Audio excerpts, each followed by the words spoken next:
Good morning, everybody, and welcome to Unity of Music City, a place of authentic transformation. We've transformed so well this week that we're in a totally different room. I know this doesn't look like normal, and it's not. We've had a little bit of a COVID outbreak in our spiritual community, as many of you may know, so we canceled our in-person meeting, and it's just you and me, babe. Right? So I'm just going to chat with you for a little bit. We're going to do like a condensed Reader's Digest version of a service, hopefully give you something that you can take through your week that will benefit you, but mostly just chatting. So I am at home in my home office, and if you happen to hear one of my dogs bark or, I don't know, the garbage truck go by, no, garbage was on Wednesday morning. Yeah, that won't happen. But if you hear some little distraction, we're just going to keep going because there's no way to soundproof this room. Let me give you a few quick announcements before I get into a brief talk with you this morning. First off, we have a Leadership Council meeting this Tuesday, June 28th at 6:30. If you're on the Leadership Council, you should know about this. You've probably gotten an email about it, so check your email. If you don't know about that, then maybe email Benita. As always, our chaplains are available for any prayer requests, any concerns that you have. You can reach them by emailing UOFMC prayer requests. That stands for, of course, Unity of Music City, UOFMC, not U of McPrayer Request, which seems like, I don't know, you can supersize that if you want to. Anyway, just email them uofmcprayerrequest@gmail.com if you have any concerns, and they will hold the space for your highest and best outcome. As always, keep in mind that we have ongoing financial needs for our spiritual community. So I'm not so adept at all of this video and technology stuff that I can be videoing on my phone and at the same time hold up the QR code. But if you go to unityofmusiccity.com, the Donate Now button is at the top. And even though we're not meeting in person, there are still ongoing needs. So we hope that you will engage in the flow of abundance and gratitude by giving to your spiritual community so that you can then be open to receive. Let's see, if you did not know that we weren't having a face-to-face meeting, or if you didn't know any of this other stuff I'm talking about, then it might benefit you to get our What's Happening email. If you don't already get that email, then it's really easy to put your name on the list to get it. You can just email Janet at the church office, unityofmusiccity@gmail.com, and she will happily add you to our list. You'll get an email every Tuesday that tells you everything that's happening at Unity of Music City. We've had an ongoing class on Brene Brown's Atlas of the Heart book, and our last class for that is this Wednesday. And so I'll say, if you haven't joined the class yet, it probably won't benefit you too much to come, although you're welcome. Those folks who have been in the class, you know what to do. Look for the link in the weekly happenings. We'll have our last class this Wednesday, and then we'll be taking a break from Wednesday night classes for the month of July. So we'll just be, at home thinking about each other on Wednesday night. And we're going to go with that. All right. So I'm going to take just a few minutes to have a little bit of a Sunday talk with you here. And what I want to talk about today is anger and joy. Now, you might be thinking, what do those two things possibly have in common with each other, besides the fact that they're both emotions and they're both covered in Brene Brown's Atlas of the Heart that we've been studying recently? But I think they have a bit more in common than we might initially think. So last week, I wasn't at church, and many of you know that. Frank Castellano spoke. He did a great job. I always learn something when Frank speaks. And the reason I wasn't there, as many of you know, is that the Thursday before, Nikki and I got married. And what a great night that was. I'm still kind of riding the high of that. And as the event approached, I began to realize that, or I began to feel, whether or not it was true, I felt that this event was going to be for a bigger purpose than just me and Nikki having our moment. And I think that was true. I think that a lot of people felt the need for joy. And some of the folks who came to the wedding talked to me about that a little bit afterwards and said, thank you for getting married, because I needed to sit in this joy. And it was so joyful. I mean, that room was just alive with joy and love and all good things. And standing at the front with Nikki and with Denise, who married us, I could just feel all of the beams of joy and love coming at us. And it was a beautiful moment. And it reminded me of how little joy the world has seemed to have for the last couple of years, and how important it is that we get intentional about joy, about creating moments of joy. What we've had over the last 2 years is a lot of things besides joy, but one of the major emotions I've seen is anger. There's been a whole lot of anger that we've been steeping in for the last 2 years. Now, historically, I think we've thought about emotions as falling into two broad categories. We have the emotions that we want, right? And we have the ones that we want to avoid. We have emotions that are desirable, and we have emotions that are undesirable. And historically, I don't think I'm stepping out on too big of a limb here to say that for most of us, joy has fallen into the desirable category, and anger has fallen into the undesirable category. And yet, we both feel both of those things, and they both have a certain kind of purpose in our life. Right before the wedding, I put up a TikTok video to let the legions of people who follow me on TikTok know that I would be kind of absent for a couple of weeks while I focused on the wedding. And at the very end of it, without even thinking about it, just speaking extemporaneously, I said, in a couple of weeks, I'll be back to my regular joy and social justice.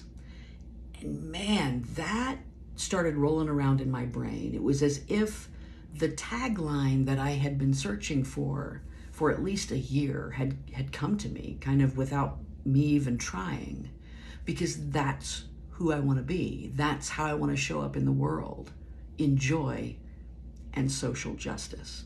So the big question here is, how do they coexist? We know that anger coexists with social justice. It's often at the beginning of it. Anger is an action emotion. It takes us from grumbling on the couch to marching in the streets. It's the thing that gets us up and gets us moving. Hopefully also voting in the voting booths, right? So anger is important to that beginning, that initiation. Brene Brown says that anger is often the most compassionate response to experiencing or witnessing injustice. So we've talked about this a little bit, how in the past there have been some criticisms of the New Thought movement, that perhaps we were too quick to meet someone's trauma from injustice with just a dose of love and light. And we skipped over the part where we let ourselves feel the anger of that, feel the injustice of that. I think that spiritual people who are on this path to evolve, are often embarrassed by anger. We don't want people to see us get angry. We tend to think that anger indicates a lack of spiritual evolution. But let me disabuse you of that notion. There have been some really, really incredible spiritual people who've gotten angry. The most perfect example, of course, is Jesus throwing the money changers out of the temple. He was angry. It wasn't joy that made him cord a whip together, as the scriptures tell us, and march in anger and flip over tables, right? It was anger that drove him to do that. In the movie Gandhi, which of course relates the life of Mahatma Gandhi, there are several instances where it was anger that acted as the catalyst to moving Gandhi into action. I think about the civil rights leaders of the 1950s and 60s, of course, Dr. Martin Luther King, but we had several important people right here in Nashville and Middle Tennessee that trained people for sit-ins and for protest, nonviolent protest that were simply designed to take a stand without being violent. James Bevel and James Lawson, John Lewis, Diane Nash. These are all names of people who were very heavily involved in the Nashville civil rights movement. Now, what's interesting about these spiritual people who engage in anger is that for all rights and purposes, and we don't know exactly what happened with Jesus right after he threw people out of the temple. But Jesus in this instance is kind of the least capable, or the least, not least capable. This is on video and someone's going to say, Deb Moore said that Jesus was least capable, so let's just ignore that right now. Jesus seems to do the least amount of transforming, let's put it that way. He lets himself stay in his anger and be angry at those folks. Gandhi transforms his anger and he says, yes, they've spit on me, they've imprisoned me, they've done these things. They can do these things to me, but they will not take away my dignity. They will not take away my self-respect. They will not get my obedience.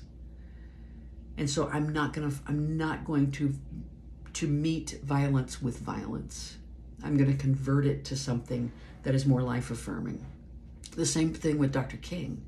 He followed the lead of Gandhi, in fact, in saying, we're going to do this in a different way. They're going to kick us, they're going to spit on us, they're going to beat us, and we are just going to keep marching on, right? So this is anger converted to action, because here's the thing. You don't want to hang out in anger. Brene Brown says, I'm going to pick up the book here because I've got a little bit of a long quote. This is what Brene Brown says about anger. Anger is a catalyst. Holding on to it will make us exhausted and sick. Internalizing anger will take away our joy and spirit. Externalizing anger will make us less effective in our attempts to create change and forge connection. It's an emotion that we need to transform into something life-giving. Courage, love, change, compassion, justice. It is something we need to transform. It's a good thing that we are well practiced in authentic transformation here at Unity of Music City. Brown also says that anger is a catalyst that can spark change, but it is not the change. And anger is a powerful catalyst, but a life-sucking companion. So it has its purpose. It has its place. It can initiate the very action that we need that will make the change that will lead to joy. Sounds pretty good. Another thing to know about joy, or about anger and their relationship, is how they both are connected to the way we connect to other people, the way we connect to something bigger than ourselves, right? Let me try to restate that here. What does anger have to do with joy? Joy is defined by Brene Brown as an intense feeling of deep spiritual connection, pleasure, and appreciation, right? A deep, intense feeling of deep spiritual connection. Another thing to know about joy is this. Joy is defined as sudden, unexpected, short-lasting, and high intensity. Now, when I first read that, I kind of pushed back on it a little bit. We have a tendency to think of happiness and joy as being differentiated, in that joy is more important and happiness is more superficial. But kind of conversely, happiness is a kind of baseline attitude or feeling that in the way that we face life, right? Happiness is kind of our natural attitude toward life. Joy is something that comes a little bit unexpectedly, and it doesn't last. I know that seems like maybe counterintuitive, but let me give you an example. Our wedding. Our wedding was such a moment of joy, and it's over. The marriage is not over, and there's the joy of the marriage, thank God.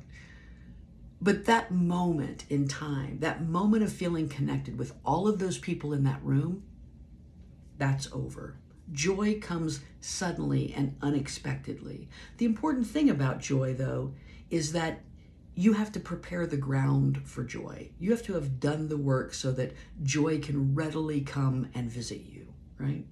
Joy comes from a place of being deeply connected. It's about spiritual connection, connection to God, connection to other people, connection to a movement, connection to nature, connection to something bigger than ourselves. So both joy and anger are related to our connection to other people. That same anger that drove us to get involved can lay the groundwork for coming joy. Rather than suppressing anger, what if we used it as a catalyst for change and became immediately aware of how much more powerful it will be to convert that energy into something life-affirming? And think about that. Next time you get angry, if you recognize this is a spirit telling me to act, and spirit, help me convert this right away to something that is more life-affirming, something that will be more life-changing, that will create rather than destroy. This is authentic transformation. You know, there are a lot of things to be angry about in our world. That's my book that just fell down. See, I knew something would happen. There are a lot of things to be angry about in our world. There are lots of opportunities for authentic transformation. There's also a lot of room for intentional joy. And doesn't that seem like the work of a spiritual community? Is to create those opportunities for intentional joy. I'm looking at trying to create more and more of those for Unity of Music City. And this transformation, as all transformations do, begins with gratitude. Being in the practice of gratitude. In your moments of stillness this week, consider holding this prayer in your heart. Spirit, thank you for the anger that arises in me as a catalyst for change. And thank you for the many ways you speak to my spirit about what is mine to do in this world. And thank you for teaching me ways to transform my anger into action and my action into joy. I hope you have a fantastic week. And I am going to so look forward to seeing all of you again next week in person, 11 a.m. on Sunday at the Comfort Suites on Elm Hill Pike in Nashville. I've missed you. I look forward to seeing you again soon. Namaste.